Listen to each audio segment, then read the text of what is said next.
Someone gave me a t-shirt that's Starry Night, but it has Grogu in it. Grogu on it?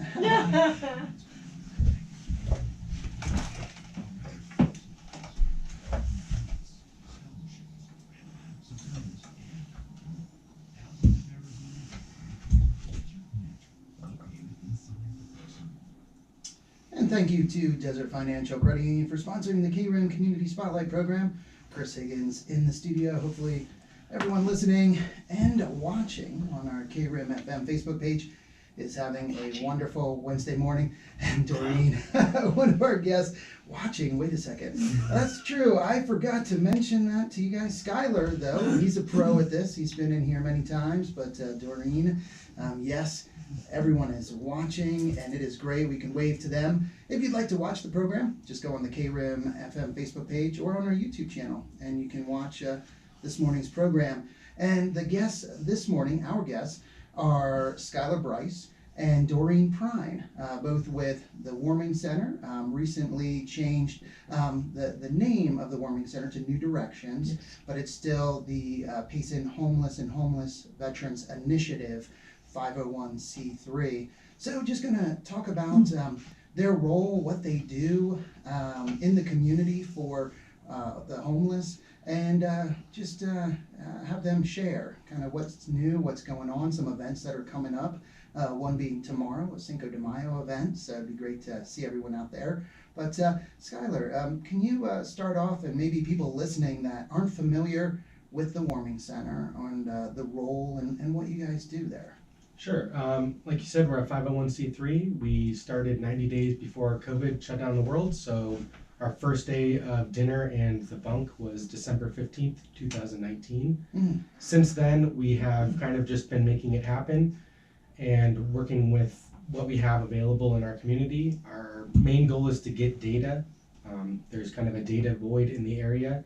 In 2016, they only had 6 homeless people, if I remember correct, for the county. So we need to kind of show the county what the reality on the ground is. Now that we've had a couple years to kind of do the daily intakes, I think we've gone through 3 or 4 pit counts to try and get the real numbers shown. Now our goal is to just keep our, every night we have a dinner at 5 o'clock. So that's the heartbeat of the program, is the dinner. Come get resources and get a referral to all the community resources that are available. And our goal especially is to not reinvent the wheel. So we want to work hand in hand with all the other agencies and nonprofits in our town. And now something I will boast about, because I've been there for dinner and I've had a few, not as many as you have had, meals of Emily's, because since you're married, you obviously have had more meals, but they are great meals. Oh yeah. They're delicious meals. It's not a case where, you know, if you think, oh my gosh, I'm gonna go and just have something that I can barely choke down. It's the complete opposite. Yes. They're wonderful meals. She's now Italian or Sicilian? She's Italian. Italian? Yeah, she's from Sicily also. Yes. So anytime you have an Italian cooking, it's going to be good. Yes, and all our volunteers loves to feed our people. Every Monday is Pizza Factory. They donate. Every Tuesday is the Legion Post, and Bob from there donates 1 or 2 meals a day or a week, and coordinating the team effort. They also cook out of the Mountain Bible Kitchen every Monday. And that's the Confidence Kitchen program, where people who want to gain life skills can actually cook with Emily. And even if you don't know anything about cooking, you can peel some potatoes or just take out the trash and stuff. So things like that is how our program is able to run, because we're all volunteer except for me, and we just need to be able to really work with what our community has, which is a lot of ranchers. So Lyman's Ranch giving us beef, things like that. And it's nice to have actual, a real meal with real potatoes and meat, and be able to serve them more than one serving. If they're still hungry, we just keep serving them. So. And that was something we might as well mention, since you did mention Lyman Ranches, and Cassie just donated some meat today for tomorrow's Cinco de Mayo event. That is from 3 to 7 at the Warming Center there, Mount Cross Lutheran Church. Correct. And what are some of the different activities going on? Well, we're going to have as many vendors as we can. I tried to get all the nonprofits and local agencies to kind of show up. I'm also the vice president for National Alliance on Mental Illness for the state. So I'm really trying to just get our region to take note of things. I kind of have gloomy data, so I don't necessarily want to depress everyone, but we're leading the state right now in overdoses and suicides by county. And so that is not a first place you want. No. We need to not pretend that these things are not happening. So trying to get all the agencies there and to just be comfortable with talking, places like Sonoran Prevention Works and places like that are really bold and capable of going to the youth and actually starting the conversation and not sweeping it under the rug. Well, and what you're talking about is bringing it to light. And you can't work on solutions unless those problems are brought to light. Yes. That's part of the process. And like you said, it's not the fun part. It's not the part that you want to be the bearer of that news. But how can you start working on the solutions if you ignore the problems? Yeah, I guess I'll just give a little more data real quick, and then I'd love to let Doreen, because Doreen's ran Community Action Program for over 10 years. Now she's the president of the Homeless Initiative, and there's a new board so that we can kind of take on these tasks and come at the town. But one of the last meetings I was in was with the food bank for our area, and their intakes at the food bank doubled in the last month. And their number of homeless that went through the food bank went from 9 to 20. So, and that's in 1 month. In 1 month. And so the food prices going up, all these things, there's so many factors, along with the Great Resignation. It's not a labor shortage. We can get you a job, by the way, right away. Lori Weichman from DES, there's a huge list of jobs. We need workers. We need people who actually show up and want to work. Want to work. And one thing, Doreen, before you start, I really want to emphasize the Warming Center, one of like your mission statements, bringing connection and community together. So as you stated, Skylar, it isn't a case where you're trying to do it all. You're trying to make the connections with organizations, churches, nonprofits, whoever is serving, whether it's homeless or just the lower income families, and providing services for them. You want to have those connections so you can point people to those organizations to get the help they need. A warm handoff with the referral. So it's not just, hey, go here. It's, hey, talk to Elsa at CAP office. A warm handoff. I like that. That's that's really a good image. You know, it's not just like, oh, here's a number, call them. Bye. See ya. But it's, having that name, that connection to where and they feel better about it. Much better. Yeah, much better. So Doreen, you are now the president of the board. Of the board, yes. And so I believe on Facebook, if people follow the Warming Center on Facebook, there was a name change, and that's just the DBA. It's New Directions now. Can you tell us a little bit about the direction of the board or what's happening there? We wanted to be more reflective of all the services that we provide. We wanted to be more than just what the Warming Center or the or a homeless center or a bunkhouse. Gotcha. We wanted to be able to show, because like what Skylar was saying, we're giving them resources and each person's needs are different. So we just don't give them and say, okay, well, contact Elsa at the CAP office. Maybe that's not exactly what they need. So we'll tell them where else to be able to go. So there's a lot of things, and like Skylar can tell you that they even have emergency drop-off by the police department. They have a lot of different things that they do, because, like, for instance, if the police department can drop somebody off instead of putting them in jail, it saves somebody from having a record. Yes. So, and then we also have safe landing, where what we do is, say somebody comes into our center and then and they're homeless or they're stuck here, something happened that they're now here. We don't want to keep them on the street, because then they get in survival mode and then they're going to try to be able to do what they can just to be able to get by. And sometimes that's getting into trouble. So we want to keep them off the street. So what we do at the center is we'll find out if they have a place to go. whether there's relatives, friends, or whatever it is. And then what they'll do is they will contact them, make sure that it's a good situation for them to be able to go to, because you certainly don't want to put somebody back into a domestic violence situation or anything like that. So they make sure that that's what they do. And then what we do is then they transport them down to Phoenix to the Greyhound. And it costs $244. Yeah, sometimes even less. It just depends on. Yeah, to go anywhere in the United States. It's amazing. Yeah. So that's what we do is we transport them, and then they actually go somewhere where it's safe, but it gets them off the streets.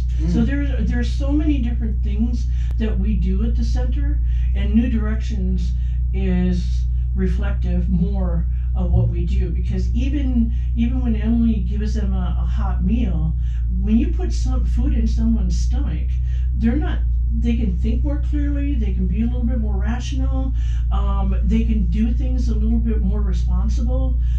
So you've already, just by giving them a hot meal, you've already turned them in a new direction already. Yes. So that's what we do. Yes, and I do, and I know it is just a name, but it is a great reflection of what you're doing there, and not just providing a warm place or a warm meal, but really having a much bigger impact on their lives, on people's lives, and sending them in that direction. It's hopefully a new direction for them, that they're able to travel and get the help and the resources they need.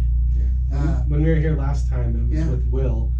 I spoke then, and I'll mention it again, I guess. Some people have lacked all encouragement. So people who have like an actual family structure or friends, we don't even know what it's like to not have something like that. But we have someone right now who's being emancipated. So we have a kid who's under 18, and we're helping him become emancipated because his parents are not a safe place for him to be. Yeah. And he's already trying to hold a job and doing what he can. So we're going to try and get him his GED and get him emancipated. And there's no other options when you're dealing with reality like that other than to encourage them and let them know, hey, at least you are trying to, and you can see them light up with a meal and then some encouragement. So that's... And that's a great example, because if people are asking or wondering, well, who are the homeless? Who are homeless? It's anyone that might be in that situation where they need that hand up, where they need that assistance, that help. And you're seeing a lot more young people or families, aren't you? A lot of families right now. Pretty much anybody who's worked a high stress job, it seems. There's a lot of people who have just kind of, it's not a labor shortage, as I mentioned earlier. It's more like a great resignation. So a lot of people are changing their lifestyles from needing to bring in over $100,000 a year just to maintain the life they have. And they're just walking away from all those things. But it's also changing, a family structure. If the dad decides to do that, but he has an entire family depending on him, now that whole family is in disarray. Yes. So there's these big movements that are happening in the culture, and very often it's not the person who made the decision that the buck falls on. Yes, and so that explains a little bit of why. Well, and there's other factors there a too. lot of other factors, like domestic violence. Somebody, if they become ill, and then they're out of work for a while, and then they can't afford the rent. And speaking of rents are horrendous here. I mean, it takes 2 or 3 people, adult people, working to be able to afford rent, and just like when a 1-bedroom, 1-bath is going for $1,200 a month, and somebody's working at, say, McDonald's or anything like that, you can't possibly afford that. So people become homeless because they can't afford the rent. Or, like I said, domestic violence or dispute in the family. A lot of different situations. It's not about drugs. It's not about that at all. Well, it is. Don't get me wrong. But the thing is that there are so many other situations that cause homelessness. Yes. Drugs or those addictions are an effect of these other things that are occurring, that are at the root or the cause that need to be addressed and dealt with. So encouragement, I'm glad our teen center is in town and it's actually doing quite well. So kids okay. from 13 to 19, Yeah. we're trying to just really reinforce what our town is starting to provide, because there's no other way for those teens to get the encouragement they need. They're not going to be able to listen to someone all the way ahead of them, but some other teenager who's been raised in this community, who knows all the temptations you're facing, they have faced already, and it's you're a real peer for them. The teens are able to talk better than us. Yeah, and that teen center, Gila County Teen Center, and it is on Arrow, correct? Right off of South Highway 87 on Arrow, past the log cabin, the St. Vincent de Paul, I believe, thrift store, that cabin, and it's just next to that. So yes, a great resource for the town, and hopefully there are a lot of teenagers that can utilize that and can go in there. So one of the things you did touch on briefly, but it'd be great to, I think, emphasize this, is if there are people that find their way to Payson and they're homeless, one of the goals of New Directions in the Warming Center is to connect them or reconnect them, get them either to a place where they can get the help they need or back to family. Yes. And can you, I know Sure. you mentioned the bus, but just kind of that process a little bit. So I made the program, and it's from a Chinese expression about a mother bird when she makes the nest. How high up in the tree does she put the nest? Because she doesn't want a cat or a predator to get to the hen or the eggs she's laying. And then when the eggs hatch, their first flight can't be so high up that they just fall and splat. They need to be, there needs to be a lot of conditions made for where the mother bird makes her nest that she lays her eggs in. The idea of the Safe Landing program is, like she said, the last thing we want to do is send them back to a situation that they should be escaping from. So our question, if you do an intake, just even our most basic intake, it asks for their address 3 times, which seems rather rude to ask a homeless person for their address 3 times. But the first one is like, what's just your address? Hey, where did you live the last time where you were there for more than 90 days? And hey, where's a residence that you have received mail at or something? It then lets them think about where they have been, because a lot of these people are so stuck with having to work for this next day. When you don't have a car, a lot of your time just goes walking back and forth. All of a sudden, transportation takes up a lot of your day, setting up. So if we can help them kind of reset where they're at, and remember, oh, when I was there, I was doing this, I had these people around. We try to then make the contact to the people. So if it's a family member, I can think of an example where a lady called back home and found out that her mother had a restraining order on her. And she didn't know that. And that was quite a shock to find out that her mom doesn't trust her enough to do that. But after a conversation, she agreed to go to a rehab center, even though she was clean. I convinced her, well, if you are clean, a rehab center will be really easy for you. It is just a vacation. So go through that, and your mom will get rid of the restraining order, and all of a sudden you have a home again. And that, I mean, that's a lot of emotional walkthrough, but those type of situations can only be handled by really dealing with them and not running away from the real cause of the problem. A very common one we're dealing with right now is also people who are starting to pass, their children trying to get back to them. So they then walk away from their job or whatever responsibilities they have. They then don't have enough money to actually get where they're trying to get, and then they're stuck. And kin care is something that I've noticed very often, where someone will choose their parents who are going through Alzheimer's or dementia. They'll lose their career so that they can be there for their family. And then now they are kind of in this never-ending catch-up game. So. A friend of ours recently was going through that. He went to New Mexico to get his grandmother, no other family, and brought her back. And she was with his family, but they have, I think 7, 8 children. So she didn't have a place really. They wanted her there, and thankfully during the last weeks of her life, she was with family. She could be with them, but there was that extra, stress and just everything that they had to do to facilitate that.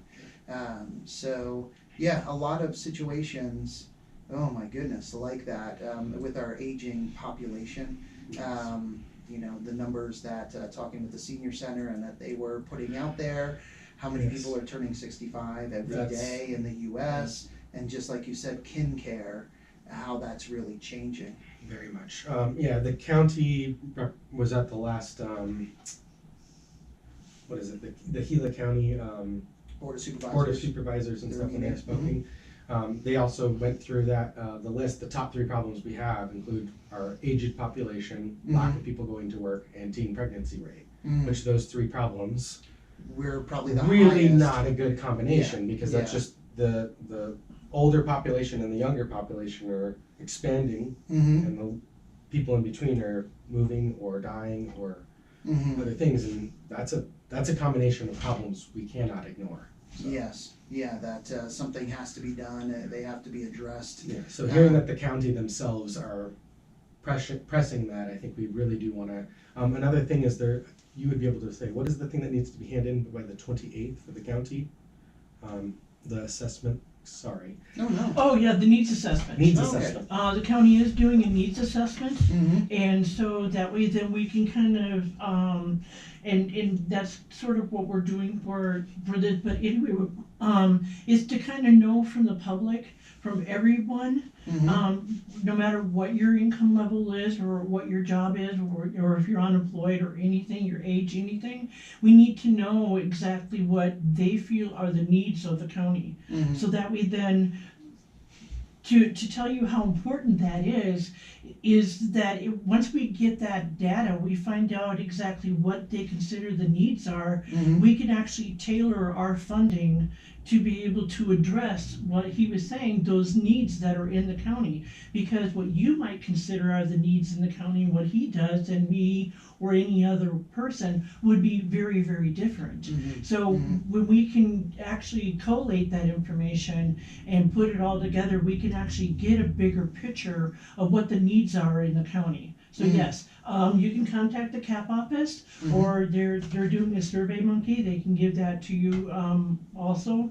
So that way then it would really help to be able to figure out exactly what the county needs, and where we can actually put our funding that's going to make the most use and most impact. Okay, and also just want to remind people, donations. Donations are always looking for donations. The operating costs of the facility is, it's not cheap to provide all the services and to do all the things that you're doing for people. So if people would like to donate, they can go to the warming center, give you a call. Yes, there's a call at 474-3190. We also have a website. I believe it's paceandhomeless.org. And there's a PayPal link on there. Okay. The Facebook should have redirections to the website and to the PayPal as well. Yeah. And I don't do financials, so I'm not too sure on all the ins and outs, but I do know that our operating costs are actually quite minimum. The church gives us a very, very reasonable rate, and they try to work with us. And a lot of the community members have really stepped up. We get most of our donations come in anonymously. Okay. And they prefer to be kept anonymous. So.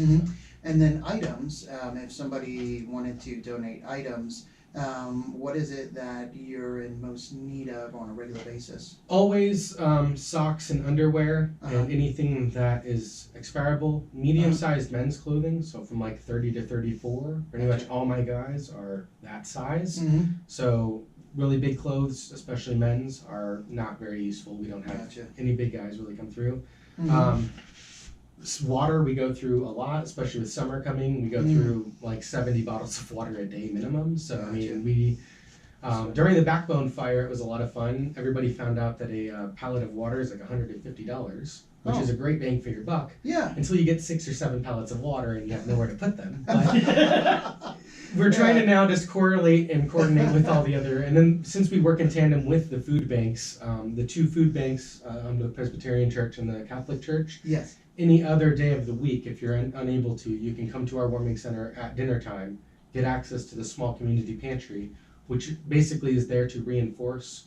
And since Chuck Proudfoot and Trish are now liaisoning with the board, I think Trish is on our board, right? Yes. So we have Trish from the Presbyterian Church who's learning the food bank from Chuck Proudfoot. Mm-hmm. Having those people directly on our board is going to just be saving so much time for us because they can tell us what's happening. That is great.